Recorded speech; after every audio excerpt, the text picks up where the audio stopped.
The morning sun cast long shadows across the rocky terrain of eastern Afghanistan, as Staff Sergeant Maria Santos adjusted her tactical vest one final time. The weight of her equipment felt familiar now after 3 deployments, but today something felt different.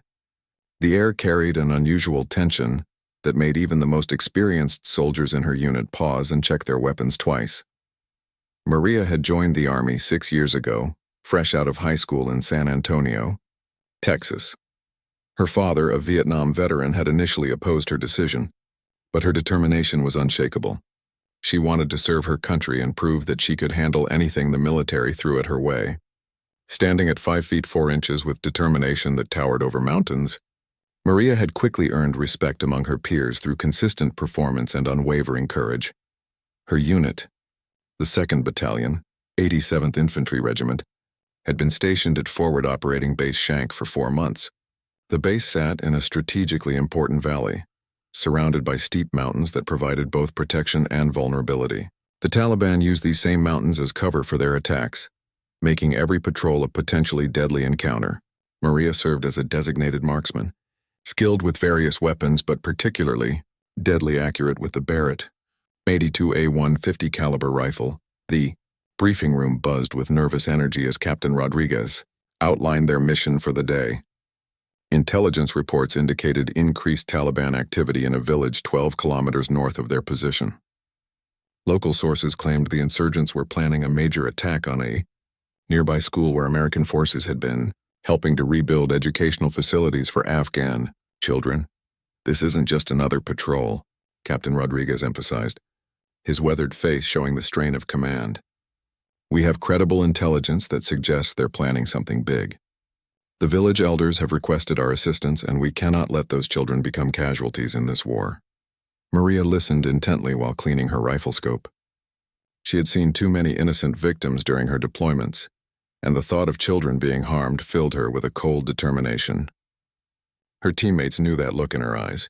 Sergeant Mike Thompson, her spotter and closest friend in the unit, recognized the focused intensity that meant Maria was already mentally preparing for whatever lay ahead. The convoy consisted of 3 armored vehicles carrying 22 soldiers. Maria rode in the lead vehicle, her Barrett secured but easily accessible. The weapon itself was a beast, weighing nearly 30 pounds and capable of engaging targets at distances exceeding a mile. Few soldiers possessed the skill and mental fortitude required to operate such a weapon effectively under combat conditions, but Maria had proven herself repeatedly during previous engagements. As they departed the base, Maria reflected on the letter she had written to her family the night before. She always wrote letters before dangerous missions, though she never sent them unless something happened.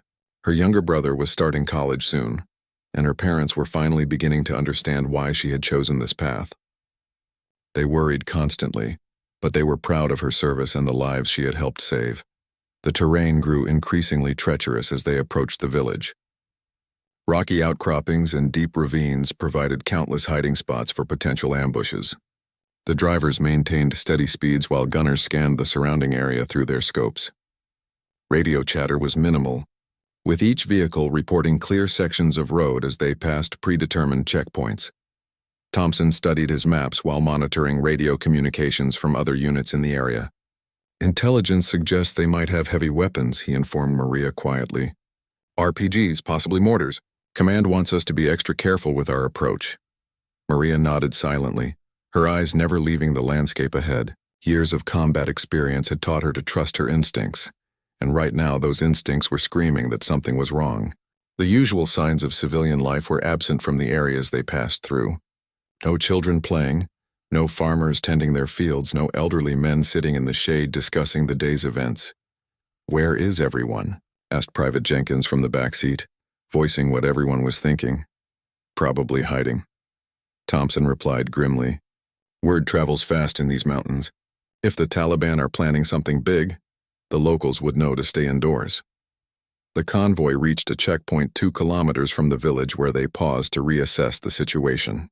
Drone footage showed suspicious movement in the surrounding hills, but nothing definitive enough to change their mission parameters.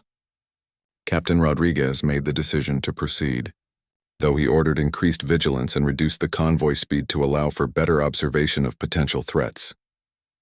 Maria checked her equipment one more time, ensuring her rifle was properly zeroed and her ammunition was easily accessible.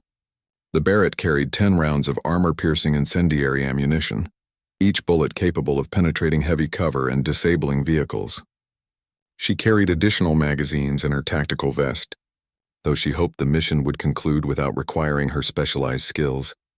The village appeared ahead of them, nestled in a small valley between two ridgelines. Smoke rose from several buildings, but it seemed to be normal cooking fires rather than signs of conflict. Captain Rodriguez ordered the convoy to take defensive positions on the outskirts, while a smaller team approached on foot to make contact with the village elders. As Maria exited her vehicle, she immediately noticed the unnatural silence that hung over the area like a heavy blanket. Even the usual sounds of insects and birds were absent, replaced by an oppressive quiet that made every footstep seem unnaturally loud. Her combat instincts, honed through countless hours of training and real-world experience, told her they were walking into a carefully prepared trap.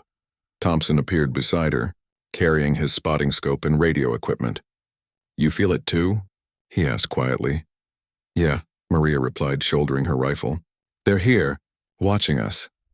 The team moved carefully toward the village center, maintaining proper spacing and covering each other's movements. Maria positioned herself to provide overwatch from an elevated position that offered good fields of fire in multiple directions. Through her scope, she could see into the village streets, but the apparent emptiness only increased her sense of unease. Captain Rodriguez and his contact team approached the first buildings while the rest of the unit established a perimeter. Maria settled into her shooting position, adjusting her bipod and scanning the surrounding terrain for signs of enemy activity. The Barrett felt solid and reassuring in her hands, a familiar weight that had saved her life and the lives of her teammates on previous occasions. The silence stretched on, broken only by the occasional radio check from other elements of their unit. Maria's finger rested lightly on the trigger guard as she continued her methodical scan of the area.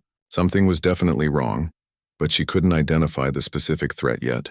Years of experience had taught her to trust these feelings, and right now every instinct she possessed was telling her that death was hiding somewhere in the shadows ahead. The explosion shattered the morning silence like thunder from a clear sky. Maria felt the shockwave before she heard the sound, a deep rumble that seemed to rise from the earth itself. Dust and debris filled the air as the lead vehicle in their convoy disappeared in a massive fireball. The improvised explosive device had been perfectly placed and timed, catching the patrol at their most vulnerable moment. IED. ED, shouted voices over the radio as chaos erupted around the small valley. Maria immediately swung her Barrett toward the ridgeline where muzzle flashes began appearing like deadly fireflies. The Taliban had chosen their ambush site with deadly precision, using the natural terrain to create a perfect killing field with the American forces trapped in the center.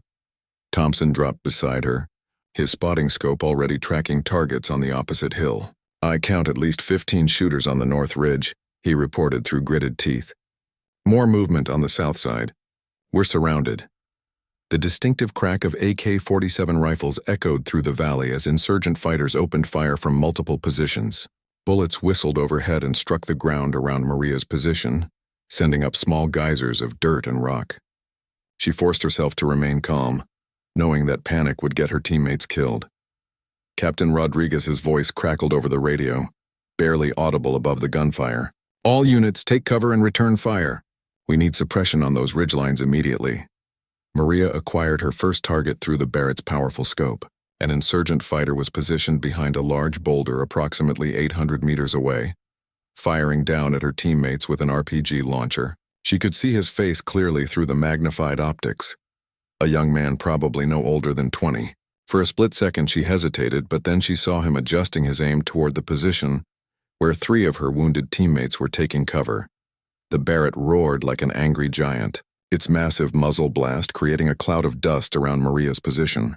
The .50 caliber round covered the distance in less than a second, striking the boulder with devastating effect.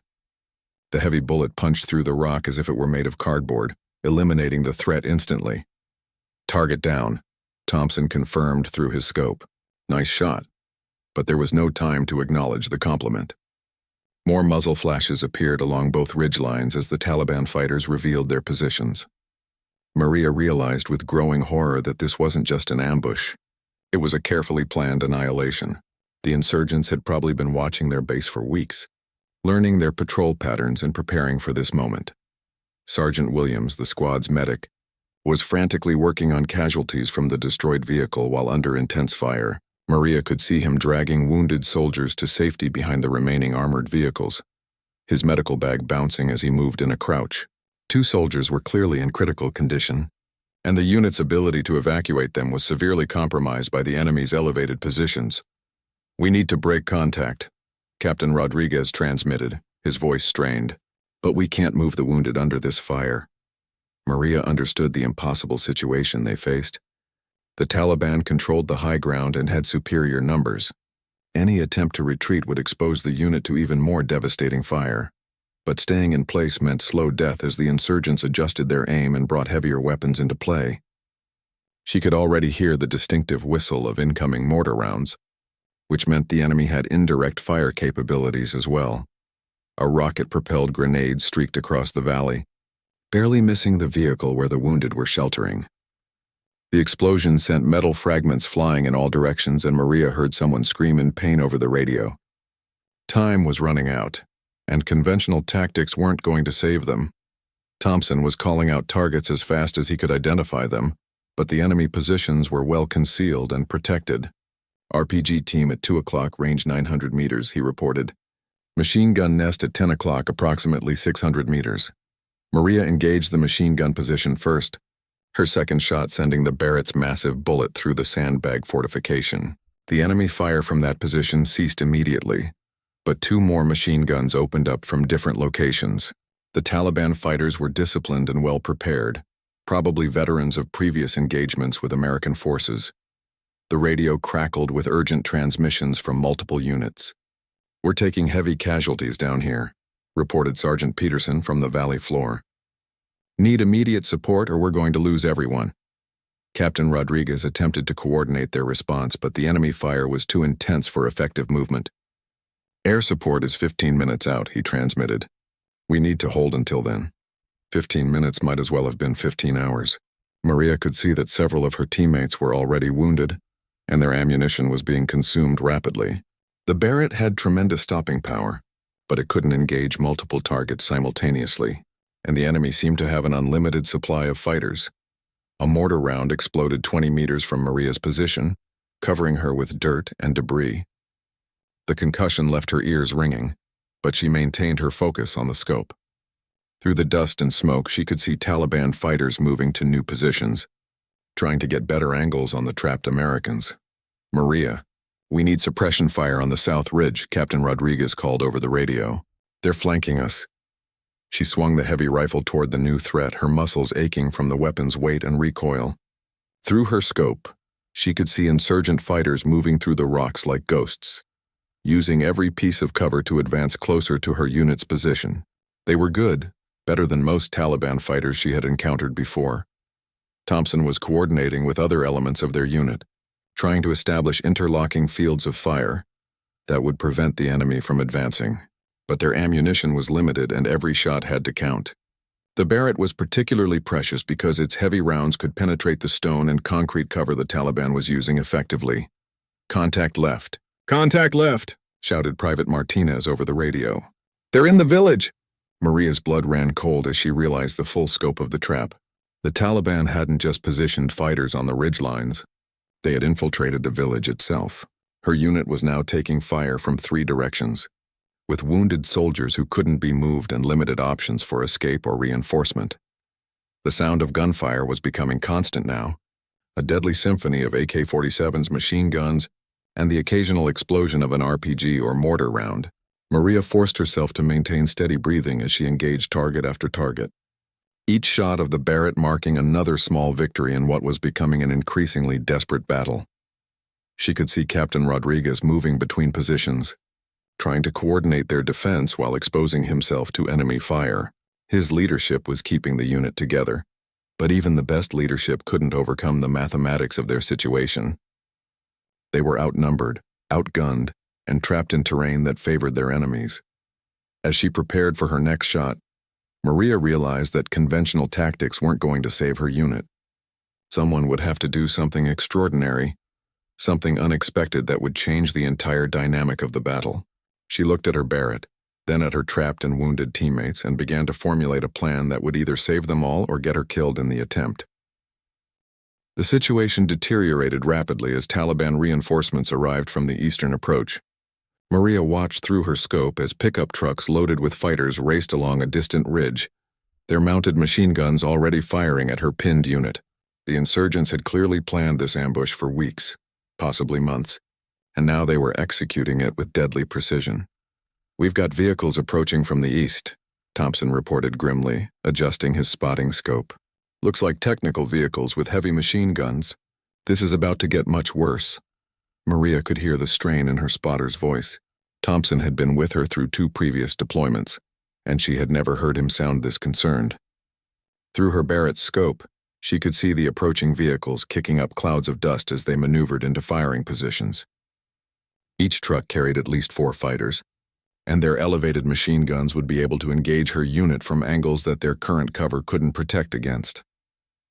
Captain Rodriguez was trying to coordinate extraction options over the radio, but the responses from command were not encouraging. "Apache gunships are still 12 minutes out," he transmitted to his team. "Medical evacuation is impossible under current conditions. We need to find a way to break contact or establish better defensive positions." But there were no better defensive positions available. The Taliban had chosen this location specifically because it offered no escape routes and limited cover. The Americans were trapped in a killing field that was rapidly becoming more deadly as enemy reinforcements arrived and established overlapping fields of fire. Sergeant Williams continued, working on the wounded under increasingly intense fire. Maria could see him through her peripheral vision, moving between casualties with calm efficiency despite bullets striking the ground around his position. 2 soldiers were in critical condition, and at least 4 others had serious wounds that required immediate medical attention. The unit's combat effectiveness was diminishing with each passing minute. A rocket-propelled grenade struck the second vehicle in their convoy, creating another fireball and reducing their mobile cover even further.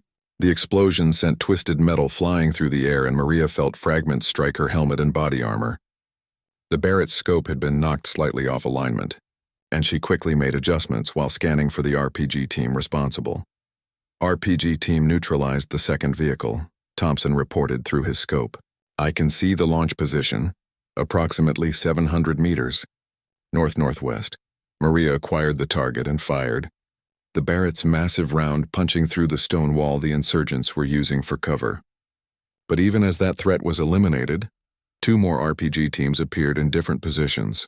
The Taliban fighters seemed to have unlimited supplies of weapons and ammunition, while her unit was rapidly consuming their limited resources.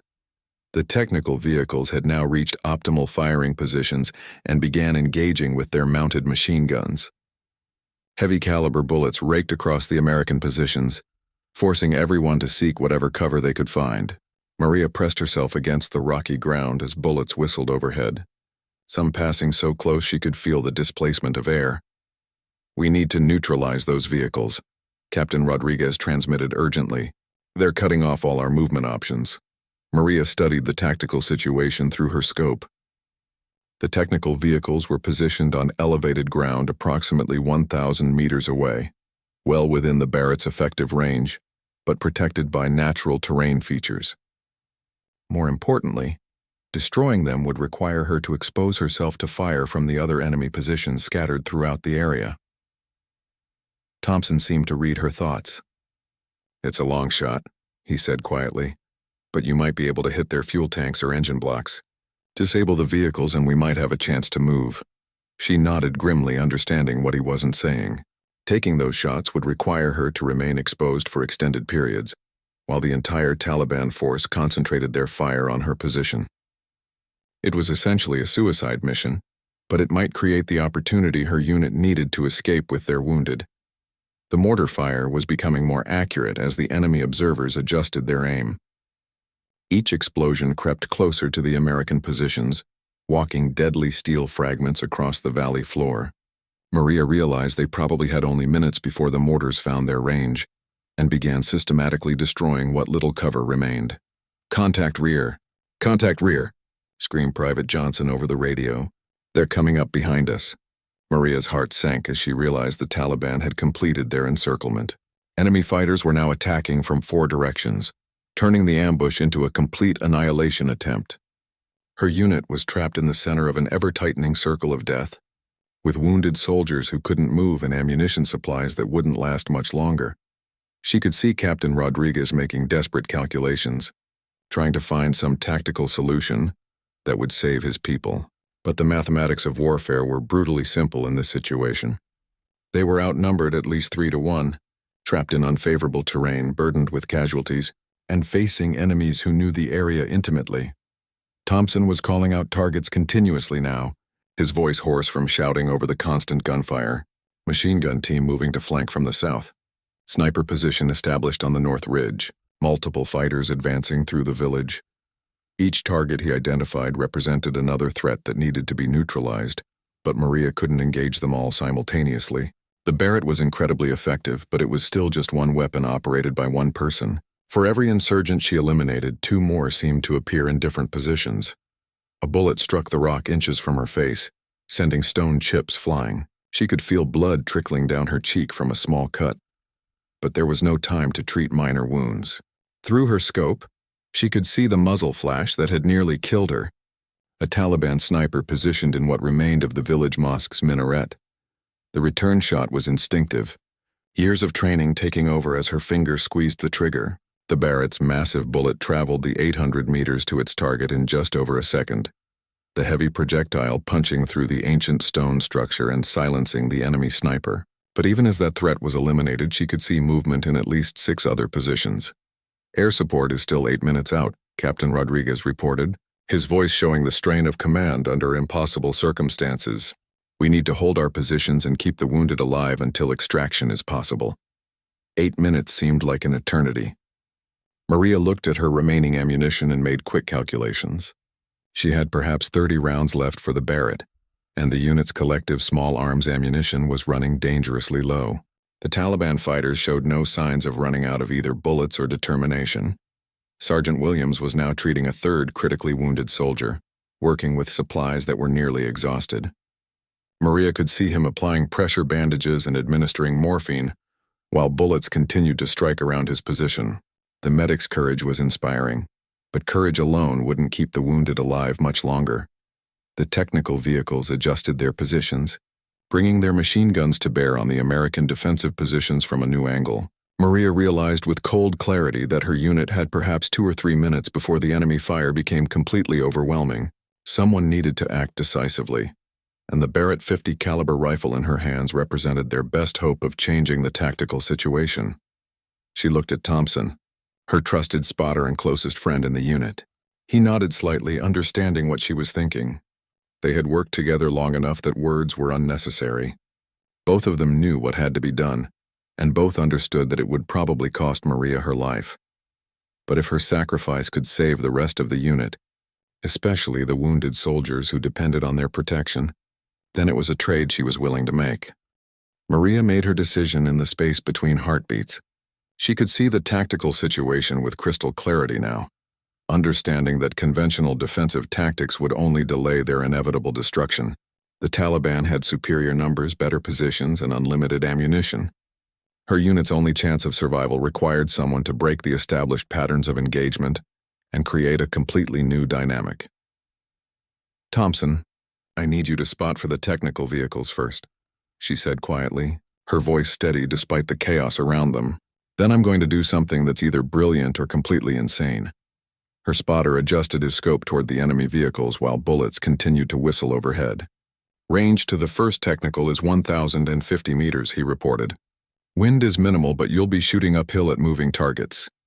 The Barrett felt solid and familiar in Maria's hands as she acquired the first vehicle through her scope. She could see the insurgent fighters manning the mounted machine gun, their faces visible in perfect detail through the powerful optics. One of them appeared to be shouting orders to others, probably coordinating the final assault on her trapped unit. The rifle's trigger broke cleanly, and the massive .50 caliber round began its journey across the valley.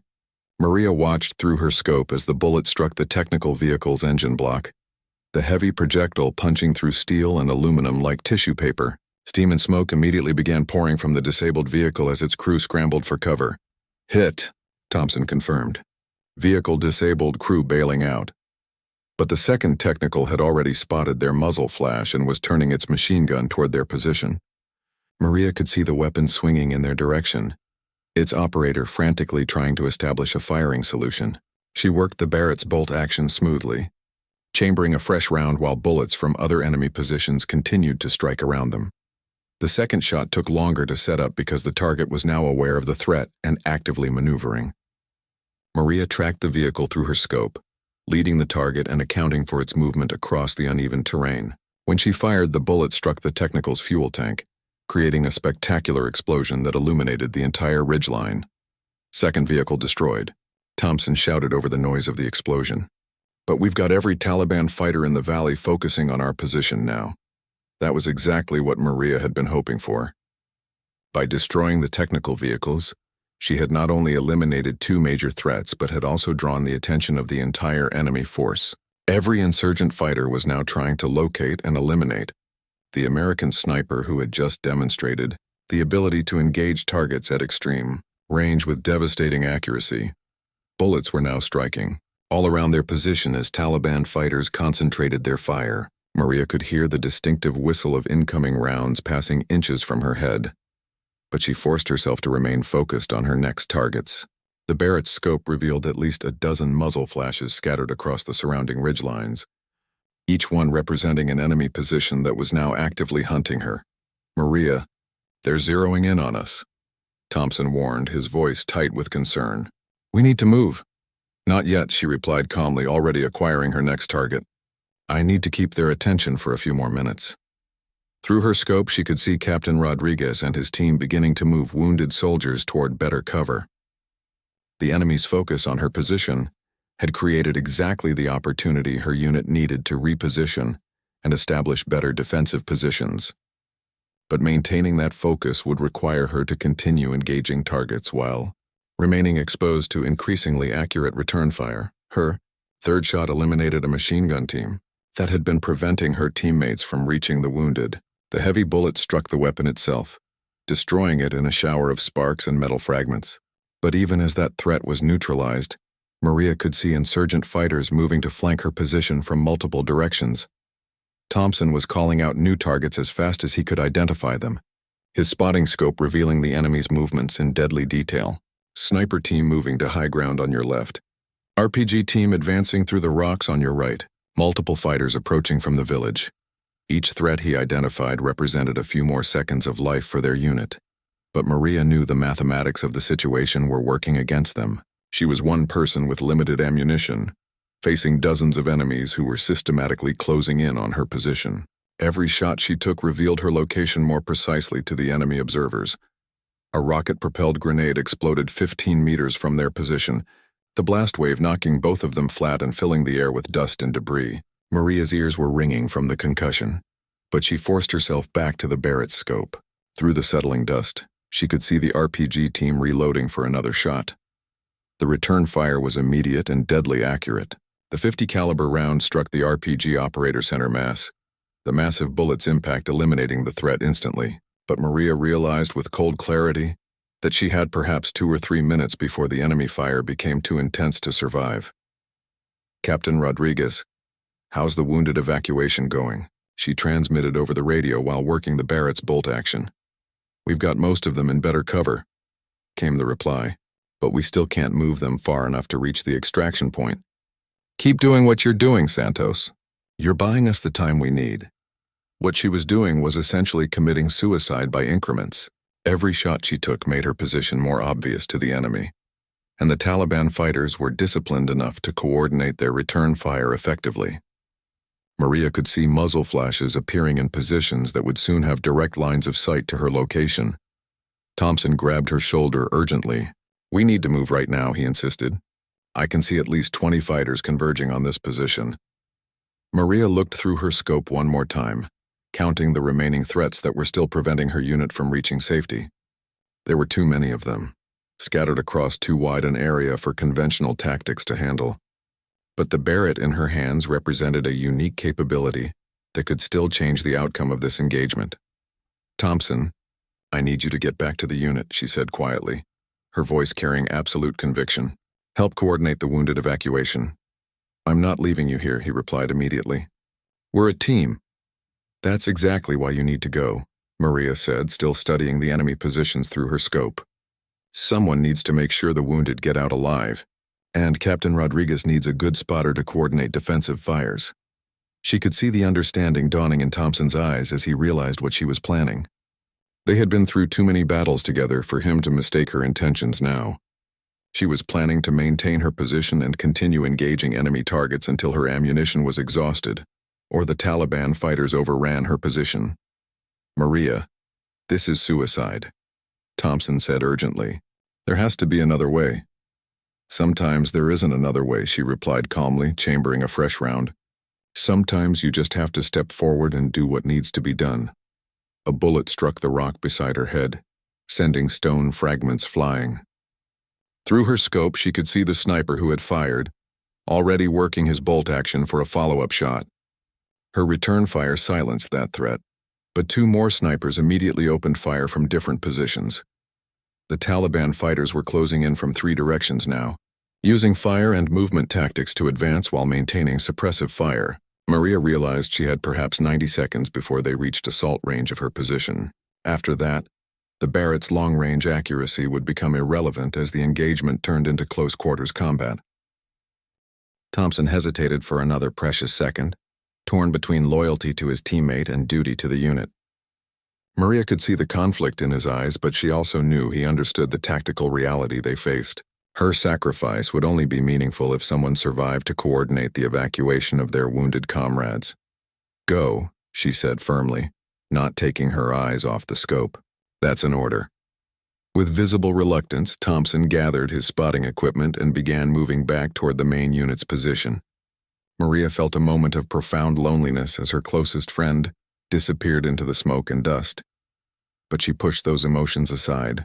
There would be time for sentiment later if she survived the next few minutes. Through her scope, she could see Taliban fighters using coordinated movement techniques to close in on her position. They were good, probably veterans of previous engagements with American forces, and they understood that her ability to engage multiple targets would be limited once they reached close quarters. Her only advantage was the Barrett's incredible stopping power and her own skill with the weapon. The radio crackled in her ear as Captain Rodriguez coordinated the unit's withdrawal. "All wounded are mobile or being carried," he reported. "We need suppression fire on the north ridge for another 2 minutes while we reach the secondary position." 2 minutes was an eternity in combat. But Maria settled into her shooting position and began engaging targets systematically. Her training took over completely now. Years of practice and combat experience guiding every movement. Acquire target, confirm range, account for wind and elevation, squeeze trigger, work bolt action, acquire next target. Each shot of the Barrett was like thunder echoing across the valley, and each shot eliminated another threat to her retreating teammates. But the enemy fire was becoming increasingly accurate as Taliban observers triangulated on her muzzle flashes. Bullets struck the rocks around her position with growing frequency, sending up showers of stone fragments that cut her face and hands. A mortar round landed 20 meters away, the explosion momentarily deafening her and filling her mouth with dust and debris. Through the ringing in her ears, she could hear enemy fighters shouting in Pashto as they coordinated their final assault on her position. They knew she was isolated now, cut off from support, and they were moving in for the kill. Maria's ammunition was running dangerously low. She had perhaps 8 rounds left for the Barrett, and after that she would be limited to her sidearm and whatever grenades remained in her tactical vest. Against dozens of enemy fighters, those weapons would only delay the inevitable by minutes at most. Through her scope, she could see a Taliban commander directing the assault from a position approximately 600 meters away. He was gesturing toward her location while speaking into a radio, probably coordinating the final phase of their attack. Maria realized that eliminating him might disrupt their coordination long enough for her unit to complete their withdrawal. The shot was challenging because the target was partially concealed, behind rocky cover and constantly moving. Maria tracked him through her scope, waiting for the moment when he would expose himself enough for a clear shot. When that moment came, her finger squeezed the trigger without conscious thought. The commander fell immediately, but his loss only seemed to enrage the other Taliban fighters rather than disrupting their attack. If anything, they pressed forward with even greater determination, firing wildly as they advanced. Maria realized with cold clarity that she had perhaps 30 seconds before they reached grenade range of her position. "Santos, Apache gunships are 60 seconds out," Captain Rodriguez transmitted urgently. "Can you hold for one more minute?" 1 minute was both an eternity and an instant in combat. Maria checked her remaining ammunition while bullets continued to strike around her position. She had 3 rounds left in her pistol and 1 fragmentation grenade, against at least a dozen Taliban fighters who were now within 50 meters of her position. Those weapons represented perhaps 30 seconds of effective resistance, but 30 seconds might be enough if the Apache helicopters arrived on schedule.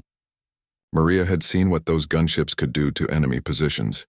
Their chain guns and Hellfire missiles capable of devastating entire hillsides in seconds. She just had to survive long enough for them to arrive and identify the targets. 2 insurgent fighters appeared simultaneously from different directions, forcing Maria to make an impossible choice about which threat to engage first. She fired at the closer target while diving sideways to avoid the second fighter's burst of automatic fire. Her shot found its mark, but the second Taliban fighter's bullet struck the ground where she had been lying just moments before. The grenade was her last resort now, but using it effectively would require perfect timing. Maria pulled the pin while remaining concealed behind her rocky shelter, counting down the seconds in her head. When she heard footsteps approaching from multiple directions, she released the safety lever and waited for the precise moment to throw. The explosion was devastating in the confined space between the rocks, temporarily stunning the advancing Taliban fighters and buying Maria precious seconds. She used those seconds to reload her pistol with her last magazine, knowing that these would be the final rounds she could fire before the enemy overran her position. Through the smoke and dust from the grenade explosion, she could see confused Taliban fighters trying to reorient themselves. Several had been wounded by shrapnel, but others were still combat effective and determined to eliminate the American sniper who had caused them so much damage. Then she heard the most beautiful sound in the world. The distinctive whop-whop-whop of approaching helicopter rotors. The Apache gunships were arriving exactly on schedule, their crews already identifying targets through their advanced sensor systems. Maria pressed herself as low as possible behind her rocky cover, knowing that the next few seconds would determine whether she lived or died. The chain gun fire began like the sound of the world's largest zipper being opened at impossible speed. 30-millimeter rounds swept across the Taliban positions with devastating accuracy, each bullet capable of punching through concrete walls. The insurgent fighters who had been advancing on Maria's position suddenly found themselves under attack from an enemy they couldn't effectively engage. Within seconds, the tactical situation reversed completely. The Taliban fighters who had been confident of victory moments before were now scrambling desperately for cover as Apache helicopters circled overhead like mechanical hawks. Their elevated positions, which had provided such advantages during the ambush, now made them perfect targets for the gunship's advanced weapon systems. Maria remained in her defensive position, watching through her pistol sights as confused enemy fighters ran in all directions. Some tried to return fire at the helicopters, but AK-47 rifles were virtually useless against armored aircraft flying at altitude. Others attempted to retreat toward prepared escape routes, but the Apache crews had studied the terrain and anticipated those movements. "Santos, are you still alive down there?" Captain Rodriguez's voice carried obvious relief over the radio. "Still here, Captain," she replied, her voice hoarse from shouting orders and breathing dust. Wounded, but combat effective. The Apache helicopters continued their devastating attack for another 3 minutes, systematically eliminating every Taliban position they could identify. When the shooting finally stopped, the silence that followed was almost as overwhelming as the previous chaos had been. Smoke rose from dozens of locations across the valley, marking where enemy positions had been destroyed. Maria slowly stood up from her defensive position, her wounded shoulder protesting the movement. She could see her teammates approaching from their secondary position, Thompson leading the way with obvious concern on his face. Behind them came Captain Rodriguez and the rest of the unit, many of them wounded but all of them alive.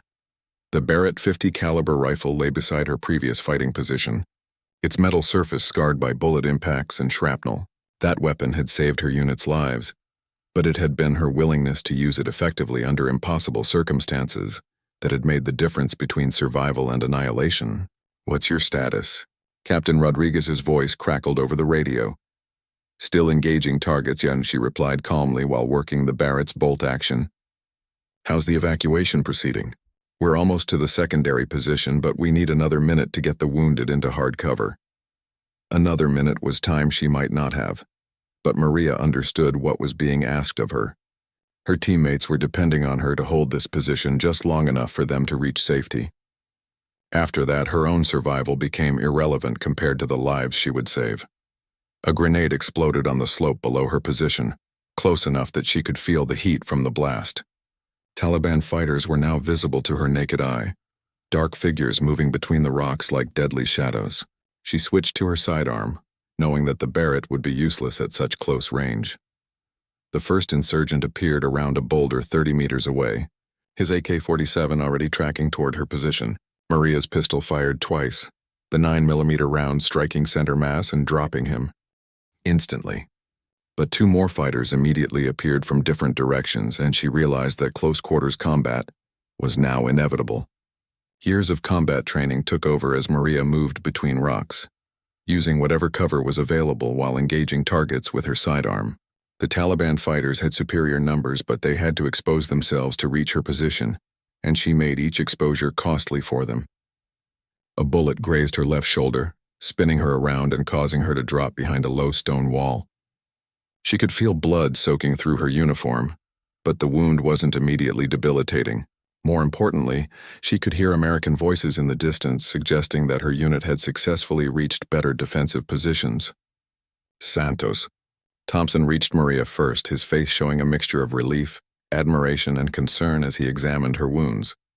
The bullet graze on her shoulder was bleeding steadily but hadn't struck any major blood vessels or bones. She would need medical attention, but the injury wasn't immediately life-threatening. "You crazy, magnificent woman," Thompson said quietly, offering his support as she stood. "I thought we were going to lose you for sure." Maria looked around at the destruction the Apache helicopters had left in their wake. Smoke continued rising from enemy positions scattered across both ridgelines, and she could see no signs of remaining Taliban fighters.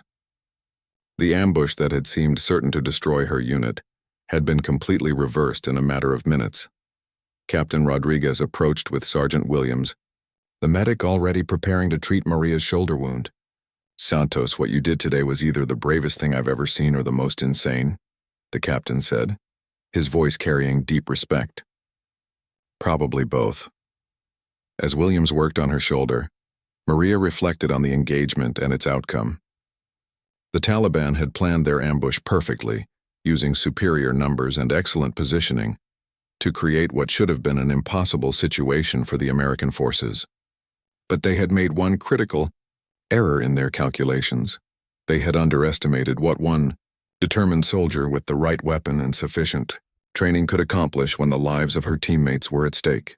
The Barrett 50 caliber rifle was an incredibly powerful tool, but it required someone willing to use it effectively under the most dangerous possible circumstances. "How are the wounded?" Maria asked as Williams finished bandaging her shoulder. "All stable now," the medic reported. "2 soldiers will need surgery when we get back to base, but everyone's going to make it home.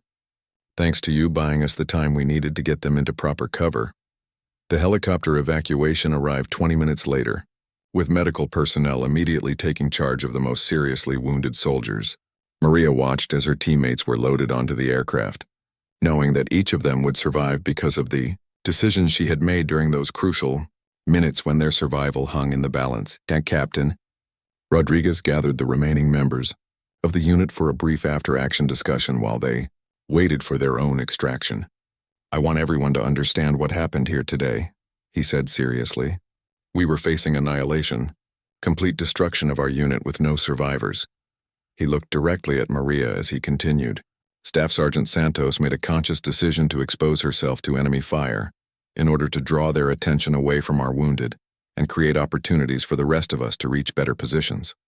That decision saved every life in this unit." The other soldiers nodded solemnly, understanding the significance of what they had witnessed. In the military culture that emphasized teamwork and mutual support, Maria's actions represented the highest ideals of service and sacrifice. She had been willing to die to ensure that her teammates could live. During the flight back to base, Maria stared out the helicopter window at the Afghan landscape passing below. The mountains and valleys looked peaceful from altitude, giving no hint of the violence that had erupted there just hours before. She thought about the Taliban fighters who had died in the engagement, young men who had probably believed they were fighting for their own vision of justice and freedom. War was never simple, and Maria understood that the insurgents she had killed today were someone's sons, brothers, and fathers. But when faced with the choice between their lives and the lives of her teammates, there had never been any real choice at all. She had sworn an oath to protect her fellow soldiers, and that oath superseded all other considerations.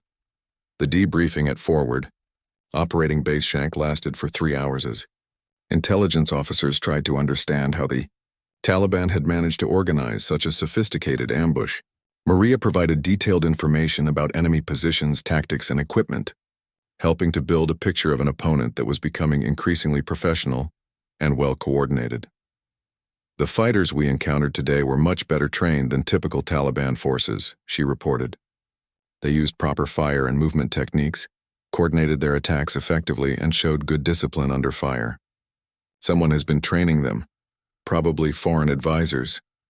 Colonel Martinez, the base commander, listened carefully to her assessment. "Your actions today prevented a major intelligence coup for the enemy," he said. "If they had succeeded in wiping out an entire American unit, it would have been a significant propaganda victory for them." Over the following days, Maria's actions became legendary within the 2nd Battalion.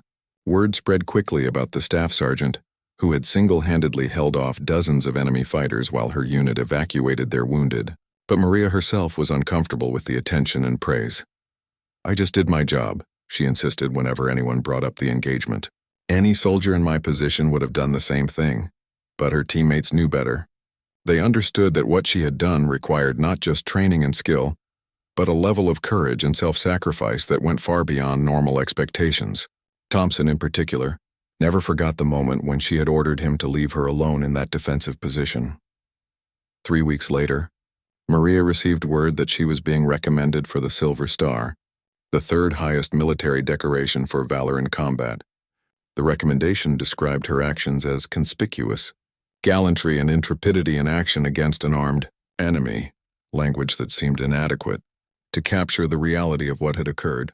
The award ceremony took place 2 months later at the Pentagon, with Maria's parents and brother in attendance.